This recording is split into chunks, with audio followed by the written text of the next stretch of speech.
¿Qué tal?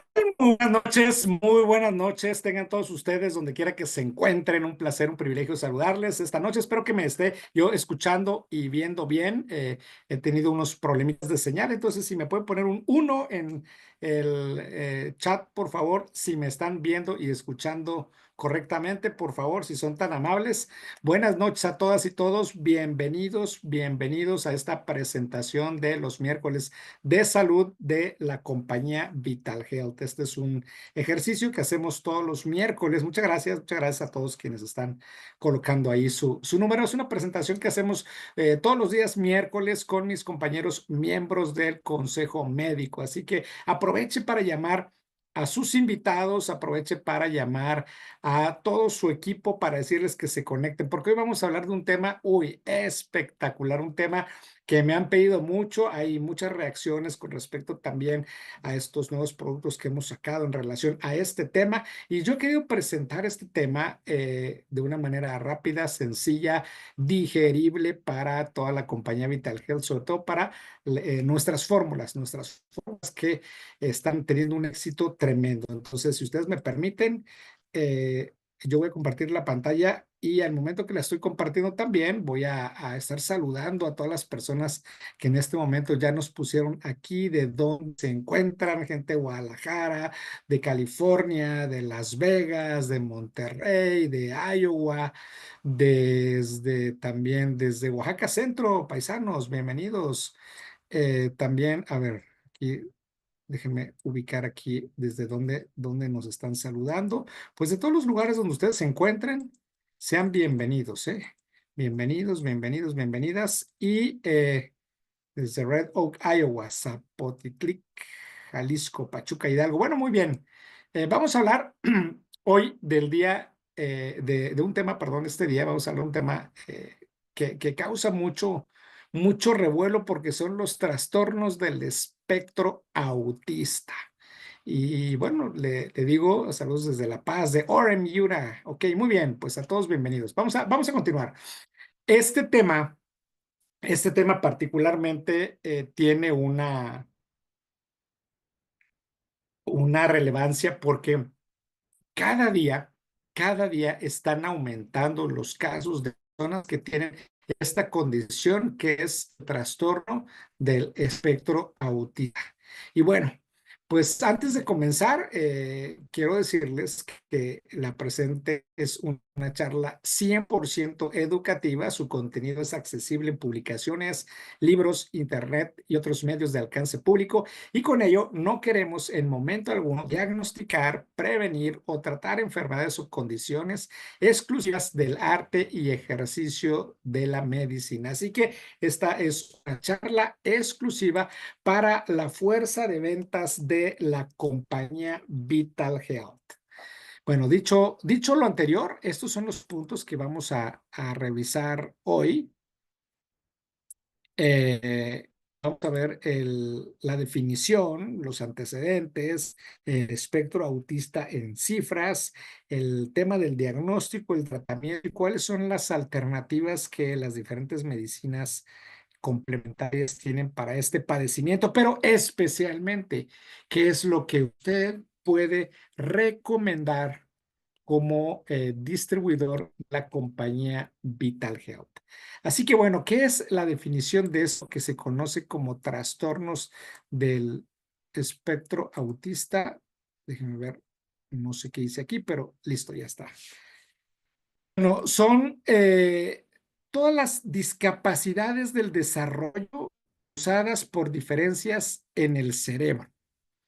Esto lo dicen los CDC, o sea, los Centros de Control de Enfermedades. Usted sabe, en los Estados Unidos está el Centro de Control de Enfermedades en Atlanta, Georgia, y ahí dice que algunas personas con trastorno del espectro autista tienen una diferencia, es decir, hacen la condición multifactorial. Así que hay muchas circunstancias que alteran el organismo de las personas y hacen entonces que desarrollen esta condición.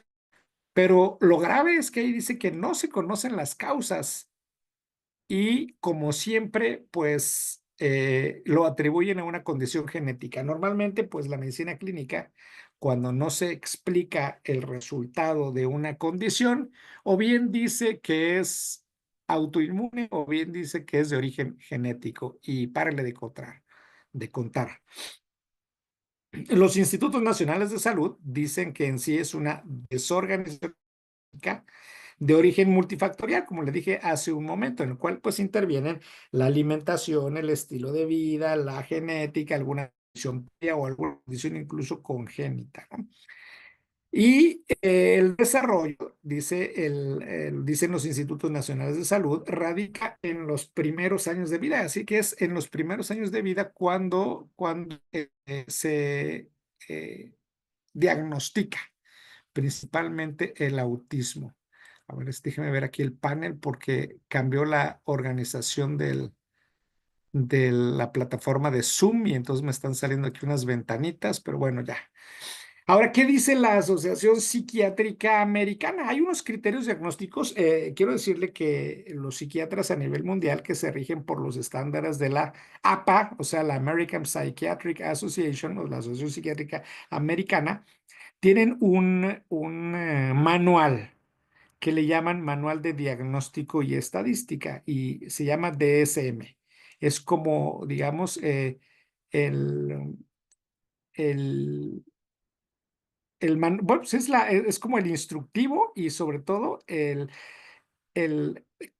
¿cómo le explico? Para ponérselo en un tema más sencillo, como si fuera una receta de cocina con los puntos, como el flow chart. O sea, por ejemplo, cuando usted se sube a un avión, el piloto toma una hojita y empieza a hacer un checklist de todos los sensores y todos los botoncitos que tiene que apretar y que den en positivo para poder arrancar el avión. Y así lo mismo aquí, este libro es como una receta donde los psiquiatras van palomeando todas las condiciones de una persona para poder determinar si tiene una condición como tal o no. Y este manual de diagnóstico y estadística dice que para poder considerar o como un diagnóstico el trastorno del espectro autista, porque no es solamente que nos vamos a referir exclusivamente a lo que se considera como autismo, sino es un mosaico, un abanico, pues. Entonces, aquí dice que los síntomas deben de estar presentes en la primera fase del desarrollo. Aquí yo difiero porque hay personas que son autistas funcionales o que tienen diferentes, por ejemplo, el Asperger es una de las ramificaciones del trastorno por espectro autista y lo presentan personas adultas y que son completamente funcionales. Aquí, bueno, pues nos dice que deben estar desde la primera fase del desarrollo y que causen un impacto significativo en el ámbito social, laboral o en la vida diaria. Aquí yo también difiero. Así como difiero pero es lo personal, ese es mi criterio personal. Pero no, aquí yo tengo que poner lo que es público y que está aprobado por las autoridades sanitarias. Y entonces aquí dicen que causa un impacto significativo en todo el diario vivir, es decir, en la vida cotidiana, pero sobre todo en la parte social. Y aquí dicen los psiquiatras que se manifiesta hasta que existe el contacto social, que es cuando entonces empiezan a diagnosticarse estas condiciones. Pero en sí, ¿qué es el trastorno del espectro autista? Es una alteración del neurodesarrollo que se inicia en la infancia en tres áreas específicas, que serían comunicación y lenguaje, interacción social y aspectos conductuales, es decir, con patrones repetitivos y son restringidos, es decir, que algunas cosas no las llegan a desarrollar bien. Con eso, ¿no? Yo estoy haciendo un panorama general planteando el problema desde el aspecto médico, tanto del aspecto médico clínico como del aspecto médico alternativo, sin meterme en dos áreas fundamentales de las cuales tenemos súper experta consejo médico, como serían la nutrición y la psicología infantil enfocada en el desarrollo. Repito, vuelvo y repito, dirían en Colombia, solamente consigo la parte que atañe a mi expertise profesional. Ahora, el trastorno del espectro autista es un trastorno crónico, es decir, que la persona lo va presentar durante mucho tiempo. ¿Cuánto?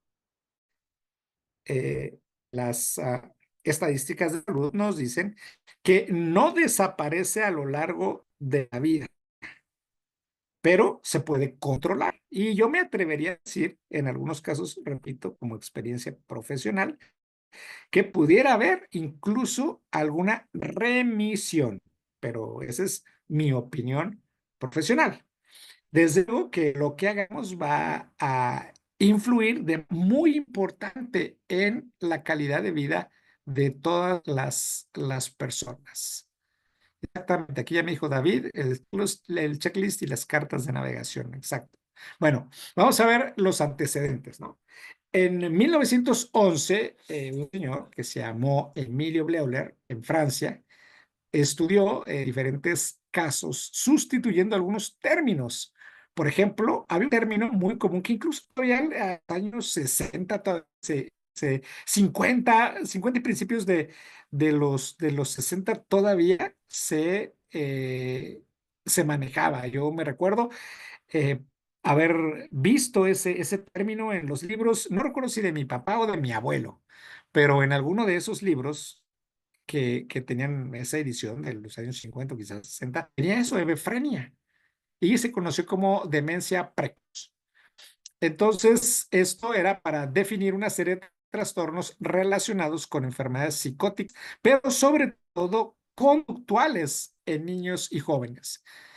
Aquí en mi pantalla, queridos socios, me está saliendo una ventana que dice que la conexión de internet es inestable. No estoy en mi oficina, entonces, pues si se llega a pixelear la imagen o a distorsionar la voz, le rogaría a todos ustedes que pudieran hacérmelo saber.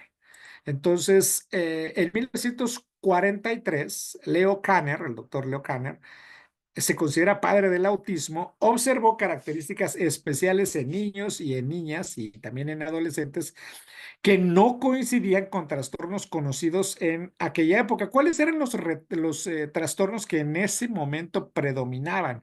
Fíjese las fechas. Esto es interesante porque los que ya estamos en los 50, y yo le preguntaría a quienes están en la sala que tienen esta edad, si recuerdan si cuando iban en la primaria había niños autistas. Pues yo por lo pronto no recuerdo. Y yo le voy a preguntar a aquellos que tengan 70 y más que estén en la sala, si recuerdan cuando eran niños, si sus padres referían si había personas con demencia senil o Alzheimer. Pues la verdad es que yo le he preguntado a muchas personas de esa edad y me han dicho que no. Entonces, esto es interesante, incluso no de 70, de 60 y más. Y entonces, ¿por qué relaciono esto? ¿Por qué pongo este cuadro? Porque en ese momento sí, perdón, sí había una serie de condiciones médicas en los niños que, pues bueno, ya habían sido calificadas por Emilio Bleuler como la demencia precoz, la hebefrenia, que eran trastornos pues de la conducta, pero había retraso mental y obviamente el retraso mental está relacionado directamente con la nutrición. En algún momento mencionamos que Linus Pauling, doble premio Nobel de Química, decía que todo trastorno estaba relacionado con un déficit de minerales y de vitaminas incluso. Entonces, si no es así, en ese momento también predominaba el síndrome de Down, que es una trisomía, es un trastorno genético, y él encontró, Leo Kanner, que había otra cosa diferente, que no era lo que en ese momento la literatura médica de ese entonces lo reflejaba. Y entonces clasificó a esta condición como autismo infantil temprano. Después, más adelante, con esos estudios, Hans Asperger puso un término o hizo una propuesta de psicopatía autista, es decir, una condición de la psique, o sea, de la mente, pero con los estudios de Leo Kanner ya lo refirió como una psicopatía autista. Y desde entonces se ha manejado eso. obviamente ha ido evolucionando y seguramente aquí habrá expertos en salud mental que tendrán quizá una visión un poco más completa del trastorno desde aparte, pero nosotros hacemos un planteamiento general para que usted, que es parte de la fuerza de ventas de VitalHealth, comprenda el origen, comprenda las circunstancias y cuando le pregunten, pues pueda dar una recomendación, que de hecho esas son las funciones de los miércoles de salud. Entonces, aquí estoy leyendo todo lo que ustedes están mencionando. Muchas gracias. Bueno, ¿cuáles son las de este espectro autista? Ha ido creciendo en los últimos años. Mire, ahí está una gráfica de la evolución de toda la documentación científica sobre el espectro autista. Es decir, a medida que han pasado los años, ha sido más estudiado, ha sido más estudiado. En México, 1 de cada 115 niños padece autismo, pero en los Estados Unidos, 1 de cada 54 niños. Y por ahí un maestro de naturopatía nos decía que 1 de cada 4 niños en los Estados Unidos tiene algún tipo de trastorno de espectro autista. No quiero decir autismo, algún tipo, desde el trastorno por déficit de atención, desde la hiperactividad, desde el Asperger hasta el autismo funcional. Esto querría decir que cada 17 minutos nace un niño con autismo.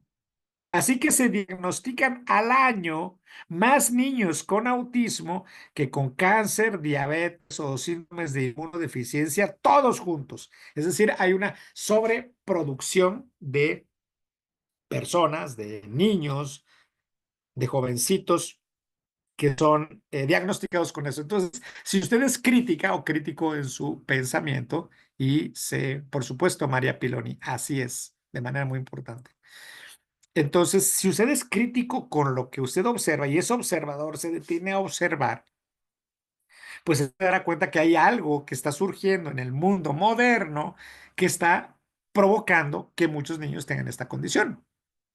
Ahora, perdón, ¿cómo nos damos cuenta del trastorno del espectro autista? Bueno, hay unas señales de alerta. Digamos que son las clásicas, pero no porque sean las clásicas, vamos, cualquier cosa que usted note que no está dentro de los parámetros normales, pues es digno de tomarse en cuenta, tomar nota y hablarlo con su especialista de salud. Pero en sí, de manera general, el diagnóstico como tal sería de esa forma, de cómo nos damos cuenta, porque hay bajo contacto ocular, hay una ausencia de una conducta del niño cuando se señala, se está pues ausente, ¿no? No coordina los recursos de comunicación, es decir, se le dificulta hablar o cosas así. Y también hay una baja respuesta al nombre, es decir, eh, hay una baja respuesta al nombre. Usted le llama y le dice su nombre y no reacciona, ¿no? Y lo más importante es que no hay contacto o se está perdido en el espacio. Pero eso requiere un diagnóstico, es decir, si usted no es un médico, un profesional del área de la salud en psicología o en alguna otra disciplina, pues no podría ser un diagnóstico. Sin embargo, pues ya sabe cuáles serían los puntos y entonces poder auxiliarse de su profesional de la salud para que pueda tener un diagnóstico correcto.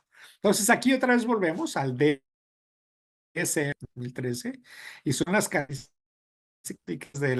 del trastorno por espectro autista. Entonces, ese es el checklist. Y para ser considerado dentro del metro, pues hay que cumplir todas las condiciones. Entonces, la primera sería alteración de la capacidad para expresar reciprocidad social y emocional. Es decir, no hay sonrisas o usted le sonríe y le muestra alegría y el niño permanece impávido, o sea, no corresponde con la sonrisa. Hay uso de conducta, comunicación no verbal involucradas en la acción social. Entonces, por ejemplo, ¿cómo sería una alteración de una comunicación no verbal? Usted le dice con la mano, hey, ven, ven, ven. Y pues no reacciona. Hay dificultad en el desarrollo y el mantenimiento y completo de las relaciones sociales. O sea, le dice, a ver, te habla papá, o te habla mamá, o te habla tu abuela, y no hay reacción tampoco. Hay movimientos corporales estereotipados y repetitivos. O sea, esto es, por ejemplo, pegando su dedo índice en una rodilla o moviendo demasiado una pierna, hay algún movimiento así estereotipado. Y hay uso de objetos o discurso, o sea, estereotipias motoras simples, por ejemplo, que le digo golpear objetos o ecolalia o frases idiosincráticas, es decir, que por ejemplo está repitiendo algo, por ejemplo, una frase o un comentario que oyó de alguien y lo empieza a repetir, a repetir, a repetir, a repetir. Insistencia en la igualdad, adherencia flexible a la rutina, patrones ritualizados de conductas verbales y no verbales. Lo mismo, o sea, hay una repetición en una cierta conducta y que, bueno, pues usted le puede decir, no, tienes que ser a comer o esto y no responde o actúa de otra forma. Hay una fijación en intereses altamente restringidos que son anormales en intensidad o en tema, o sea, solamente le interesa una cosa. Por ejemplo, a la hora de la comida, por ejemplo, pudiera ser que solamente comiera un tipo de alimento y solo come un tipo de alimento. Oye, pero es que hay que comer otra cosa y solo come un tipo de alimento o solamente le gusta una sola cosa, jugar con un carrito o ver una película y solo esa película y solo esa película y ninguna otra. Hiper o hiporreacción a estímulos sensoriales o intereses inusuales de aspectos sensoriales en el ambiente. Por ejemplo, música, puede ser que una música muy inmediatamente o un claxon de un vehículo o un tambor o cualquier cosa, un cohete, cualquier cosa. En ese momento se tapa los oídos y grita y se pone en un momento difícil. O por el otro lado, usted le pone música y no reacciona en lo absoluto. Y entonces, para hacer este diagnóstico, los clínicos, los médicos dicen, bueno, pues que los síntomas deben de presentarse en el periodo temprano del desarrollo y que esto ocurre cuando pues las demandas sociales, como por ejemplo ir a colegio, cosas así, exceden esas capacidades. Y quizá él haya aprendido, él o ella, el niño haya aprendido alguna forma de poder relacionarse con las personas. Y entonces eso, aquí también lo dice el diagnóstico de salud, el DSM-5, el diagnóstico de estadística en la Asociación Psiquiátrica Americana, que pudiera enmascararse. Entonces debe de haber un análisis clínico más a profundidad, clínico psicológico, ¿no? Por expertos en desarrollo neurológico infantil. Y bueno, pues estos síntomas, justamente todo eso que presenta, que acabo de leer aquí en este documento, de este manual de SM5, pues alteran el funcionamiento cotidiano y pudiera haber una discapacidad intelectual en algunos sentidos, retraso global en el desarrollo. Y bueno, pero por el otro lado, hay conexiones neuronales que hemos visto que se desarrollan ampliamente y entonces llegan a tener trazos de genialidad. Es decir, pudiera un niño con esta condición tocar el piano como un Mozart, pero sería incapaz de ajustarse los cordones de las zapatillas, ¿no? Las zapatillas deportivas, o sea, los tenis, los sneakers. No se pueden anudar los zapatos, pero puede tocar el piano como un genio, ¿no? Entonces, es explicable de esto. Ahora, el trastorno por espectro autista, pues inicia precozmente, inicia en la infancia, impacta de manera ah, firme, de manera fuerte, todo el ambiente de su expresión social en la cuestión de que se espera en su desarrollo neurológico. Obviamente eso pega en lo social, en la comunicación, el comportamiento restringido, como ya vimos. Hay dificultad de comprensión de ciertas cosas, pero, aquí ya nos aparece una cosa que no había mencionado, un desarrollo anormal del cerebro, desconociéndose esa etiología, que hay un error en la lámina, es cerebro, no cerebro, pero bueno, desconociéndose la causa, la etiología es la causa. Entonces, hay unas bases neurológicas que ya han sacado algunos científicos de las estructuras anatómicas y de los neurotransmisores que están relacionados directamente con una conducta, y cuando hay una alteración en la morfología del cerebro, pues entonces estamos hablando de que sería más susceptible el individuo a presentar esta condición. Por ejemplo, la amígdala, pero no las amígdalas de las anginas, la amígdala del lóbulo temporal. Es una estructura anatómica. Ahí es más pequeña y está asociada a emociones, sobre todo al control de agresividad. Por ejemplo, cuando yo era muy niño y escuchaba a mi abuelo, que era cirujano, y él decía que no había que sacar a los niños con forceps, porque los forceps presionan el lóbulo temporal. Usted sabe, el cráneo pues tiene un hueso frontal y tiene dos parietales y dos temporales, uno de cada lado. Y el forceps, que es como una tijera que parece una cuchara, para ilustrar, pues toma al bebecito, lo pesca de la cabeza y el obstetra lo gira y se auxilia de esa tijera, de ese forceps, para poder sacar por el canal vaginal al niño. Ya casi no se usan, pero en su momento se usaron. Y justo ahí hay una estructura anatómica que es la amígdala del lóbulo temporal, que está directamente asociada a las emociones y que cuando se presiona o se altera, uy, pues entonces vienen incluso en casos muy graves conductas antisociales y trastornos de... Así los berrinches se quedan cortos, o sea, las emociones están así en un estado superlativo. Ahora, pudiera ser que hubiera deficiencia de oxitocina, que es uno de los neurotransmisores. Usted sabe, dopamina, serotonina, oxitocina es una. Y entonces la oxitocina está relacionada a las conductas sociales de confianza y afecto. O sea, cuando usted se siente bien, cuando usted genera placer y sonríe. Y, por ejemplo, la terapia de la risa hace que el cuerpo produzca oxitocina. Pero aquí la oxitocina está disminuida. Entonces usted ya va pensando,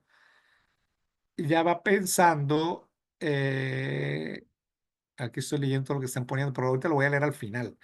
Eh, ya está usted pensando en que, bueno, pues, ¿cómo nosotros hacemos que los neurotransmisores se mejoren con los productos de la compañía Vital Health que tenemos? Recuerde que esta es una charla pública y es una charla para la fuerza de ventas de la compañía Vital Health. Hay otra estructura anatómica que se llama el núcleo del pulvinar, que está relacionado a la respuesta emocional, y también hay alteraciones. Y desde luego hay una alteración que habría que verse en la neurología, en la neuroanatomía, para poder, en la bioquímica del cerebro, para trabajar el tema, por ejemplo, de la corteza prefrontal, donde está el pensamiento social, es decir, lo que nos hace analíticos, lo que nos permite el éxito en las relaciones sociales. Por otro lado, también estudios de estos científicos dicen que el surco temporal medio estaría alterado, porque ese surco temporal medio, aquí está mal escrito, debe ser surco, no suro, están las áreas de reconocimiento de la expresión facial. Para quien tiene conocimiento en neuroanatomía, en neurofisiología, pues hay una estructura gráfica que se llama el homúnculo de Penfield, donde están, por ejemplo, ciertas partes del cerebro relacionadas con ciertas áreas de nuestro cuerpo. Y ahí está, en el sur temporal medio, el área del reconocimiento de la expresión facial. ¿Esto cómo se detecta? Pues usted entra a un comercio, a un almacén, y encuentra una señorita y la señorita le sonríe y usted le sonríe también, o está un caballero que le guiña el ojo y le dice buenos días, señorita, y usted es una dama, y usted le sonríe y dice hola. Ah, pues ese es el reconocimiento facial, ¿ve? Ahí usted tiene muy pronunciado ese surco temporal medio. Y por otro lado, se ha descubierto que los niños con trastornos del espectro autista tienen más grande y pesado el cerebro que el promedio del resto de los niños. Y esto lo han hecho pues con estudios de patología y de autopsias. Ahora, ¿qué es lo que los médicos dicen con respecto a esto? Recuerda que con mucho respeto mencioné hace un rato que si bien es cierto, en nuestro consejo médico tenemos expertos en diferentes áreas relacionadas que pueden tocar el tema, nosotros lo estamos viendo desde el aspecto, repito, desde nuestra eh, expertise profesional. Bueno, el, am, el tratamiento en general, fíjese lo que dice la Asociación de Psiquiatras, que no es la APA, sino esta es la, a la Asociación de Psiquiatras Clínicos. Entonces, aquí dice que no existe tratamiento que cure la condición del trastorno por el espectro autista, pero hay estrategias y métodos que permiten moderar, o sea, trabajar con la sintomatología no es otra cosa más que moderarla, ¿no? ¿Y cuáles serían las propuestas? Bueno, pues primero que nada y en primer término, ya lo sabe usted, el tratamiento farmacológico. Posteriormente, la educación, seguimiento neurológico y bueno, pues algo que llaman seguimiento ocupacional, pero que sería otra cosa como la psicoterapia que permitiera un mejor desenvolvimiento social y conductual del infante. Entonces, nosotros hemos visto que hay una propuesta alternativa a la medicación, porque estamos convencidos que eh, el resultado de ciertos ingredientes pueden tener una función muy similar a eh, los medicamentos clínicos y que pudiéramos nosotros comparar incluso el resultado que puede tener cada persona. Obviamente los resultados son individuales y en ningún momento estamos aquí dejen los medicamentos de las personas que ya han sido diagnosticadas con una condición. Entonces, ¿qué es lo que dicen los médicos al respecto? Bueno, primero que nada dan antipsicóticos como risperidona, como el aripiprazol, igual pudieran dar quepina o pudieran dar alguna otra cosa de estas. Hay inhibidores de la recaptación de serotonina, como serían pues, los antidepresivos, ¿no? El- la, la fluoxetina, la duloxetina, etcétera. Hay estimulantes y otros medicamentos que se dan para casos de hiperactividad, por ejemplo, a niños así hiperactivos que tienen el trastorno por déficit de atención, pero con hiperactividad, que ahora incluso, bueno, los últimos estudios ya no lo clasifican como tal, pues dan Ritalina, andan todos dopados, ¿no? Y por otro lado, se utilizan o se están usando unas secretinas que son medicamentos que nos ayudan para tratar problemas digestivos. Y es que aquí está la clave. En mi experiencia profesional con pacientes de esta naturaleza, lo primero que hay que trabajar es no el cerebro, el primer cerebro, sino el segundo cerebro, que es la microbiota. Y por eso es que en los seminarios anteriores de nuestras expertas, la licenciada Carla y la licenciada Cintia han hablado de la importancia de la microbiota y de trabajar que también la permeabilidad intestinal, y por eso tenemos nuestra línea infantil de Einstein Kids con el Smart Biotics y el Smart Defense y el Genius Shake. Pero hoy no voy a hablar de eso porque ya mis compañeras lo han hablado en otras ocasiones amplio y bastante. La semana pasada, antepasada, estuvo la licenciada Cintia espectacular, espectacular como siempre. Pero yo le voy a decir qué de Vital Health tenemos que puede ayudarnos en esta condición, porque igual está usted en Estados Unidos y sabe que en Estados Unidos ahorita los productos de los niños no los hemos tenido ahí, pero eh, esto es lo que estoy yo sugiriendo, que trajemos el Vitalife, el Neurocafé, el Fortiflora, el Glutathione, el Vitax, el Biomega 3 y el Biglucalos. ¿Por qué? Porque bueno, pues Neurocafé, ¿qué tiene? Neurocafé tiene prebióticos, tiene probióticos porque tiene inulina de alcachofa, tiene Bacillus coagulans, tiene ginseng, tiene ganoderma, el reishi, que tiene, uy, ahí, el otro día me decía, oye, ¿y qué es lo que tiene el ganoderma? O sea, ¿qué hace el ganoderma? Uy, pues le envié un documento de muchas páginas donde habla de todo el poder, no solamente nutracéutico, desintoxicante, hepatoprotector, favorecedor de la respuesta inmune del neurocafé.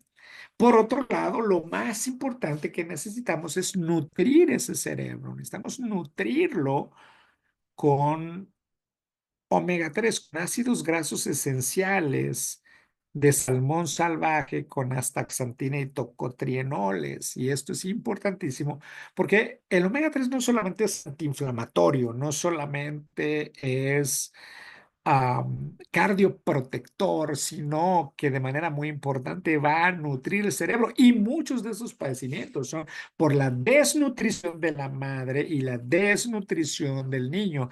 Y cuando hablamos de desnutrición, no estamos hablando de que coma mal, porque la gente pues puede comer y comer en abundancia, pero no se está alimentando y menos nutriendo. Por otro lado, en mi práctica profesional, yo he visto que si nosotros regulamos el control del azúcar, nosotros vamos a tener un buen resultado. Y por eso proponemos glucalosa. Yo la tengo para más de una hora, casi 2 horas, porque empezamos a hablar de los químicos y venenos que los niños toman y que están relacionados directamente con el azúcar, los colorantes, los preservantes, ¿no? El amarillo 5, el amarillo 6, el rojo número 40, el azul número 1, el verde número 3, el glutamato monosódico. Entonces, todas esas cosas que alteran, que son neurotóxicos y que la gente lo da a los niños en juguitos y en todo tipo de bebidas azucaradas, pues esto incrementa el problema. Nosotros lo que tenemos que hacer es trabajar en la regulación del tema del azúcar, y los ingredientes de glucalos le van a ayudar a regular esos niveles: el ajo, nopal, chaya, centaura, berberina, fenogreco, arándano. Entonces, en Estados Unidos, pues está el S-Balance, el Sugar Balance. Entonces, pues nosotros damos esta recomendación. Y por otro lado, de manera muy importante, el glutatión como antioxidante maestro para eliminar los metales pesados o coadyuvar. Coadyuvar es el término, a eliminar los metales pesados, los radicales libres, de alguna u otra manera subir la respuesta inmune, que es importantísima. Y por eso, hablando de eso, también damos Vitax. Vitax en Nico, pues, es una combinación de vitaminas y minerales. Usted sabe, el organismo necesita 60 minerales, 16 vitaminas para poder funcionar, y una gran parte de ellos vienen aquí en esta fórmula de Vitax. Uy, no sé qué hice, permítame. Creo que dejé de compartir la pantalla por estar viendo lo que están escribiendo. dejé de compartir. Ahorita que termine voy a responder las dudas e inquietudes de todos ustedes. Y luego puse el Fortiflora. ¿Por qué?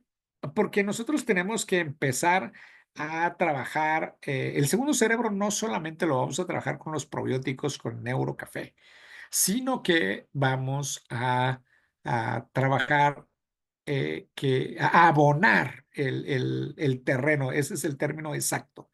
Porque mucha gente me ha preguntado, bueno, pero Fortiflora tiene probióticos. No, no, no tiene. Los probióticos vienen en el Neurocafé o vienen en el Vital Pro también. De hecho, por ahí está yo leyendo una pregunta que ¿qué pasa si no tomo café y necesito lo que tiene el Neurocafé? Bueno, toma Vital Pro, porque el Vital Pro tiene el Ganoderma, tiene el ginseng, pero algo que no va a tener el Vital Pro es que tiene otras cosas poderosísimas, es el ácido fúlvico. Y ahorita está yo viendo que mucha gente está preguntando por el tema de las vacunas. Pues hay estudios que dicen que el ácido fúlvico elimina el óxido de grafeno de las vacunas y el Neurocafé lo tiene. Pero regresamos a la Fortiflora. La Fortiflora va a abonar el terreno. Es decir, si usted compra un árbol ¿de qué le gustará? Un limonar, y usted lo planta y lo riega cada que puede y a veces se le olvida y ya no sabe si la semilla se quedó ahí o no, pues ahí ese limonar nada más va a sacar una ramita y hasta ahí se quedó. Pero si usted empieza a ponerle buena semilla y empieza a ponerle un abono natural, orgánico y demás, pues ese limonar va a crecer enorme y va a dar buenos limones. Entonces, Fortiflora hace eso, pero además nos va a ayudar con un tema que es muy delicado, que es el tema del intestino permeable. Entonces, cuando hay intestino permeable, pues todo se cuela al sistema digestivo a través de esta barrera, que además los fosfolípidos de la membrana de las células que es grasa y eso al tomar nosotros el omega 3, por eso lo mencioné hace un rato, es importantísimo que no solamente es para el tema del sistema nervioso, sino que esos fosfolípidos se van a robustecer con nuestros ácidos grasos y van a impedir que esa membrana sea permeable y entonces que no solamente entren elementos nocivos como bacterias y virus, sino incluso hasta parásitos. Recuerda que las toxinas de los parásitos, pues, son neurotóxicas. Por eso, busque usted siempre un tratamiento de desparasitación, ya sea clínico o alternativo. Pero regreso con Fortiflora. Fortiflora, pues, nos va a ayudar a reparar esta parte y a servir como abono de la microbiota, o sea, perdón, de la flora bacteriana, que es justamente los probióticos que están en el Neurocafé. Y luego, bueno, pues tenemos Vitalay, Vitalay extraordinario con esta mezcla maravillosa de elementos de la medicina tradicional mexicana, como el tumbabaquero, como la pasiflora, la valeriana y también el té verde de la medicina china y la menta. La menta es relajante, la hierba tumbabaquero evita convulsiones y evita esa explosión de neurotransmisores en el cerebro. Porque ¿qué es lo que pasa cuando tenemos convulsiones o tenemos el tema de los niños con una alteración en la conducta? Si hay una explosión de neurotransmisores y lo único que queremos hacer nosotros es que eso no ocurra. Bueno, pues con Vitalite eso no va a ocurrir, o por lo menos vamos a coadyuvar a que no suceda, para que, diría el maestro Tony, si está doña Juana y don Fulgencio, o como se llame, no vayan a decir que Ernesto Rincón está diciendo que no, no, no, estoy diciendo que coadyuva. Y repito, todo lo que le estoy diciendo es con base en el expertise profesional, así que como es una charla educativa, tiene que ser de esa forma. Así que bueno, con eso terminamos eh, nuestra conferencia del día de hoy y vamos a pasar a la parte de las preguntas y las respuestas.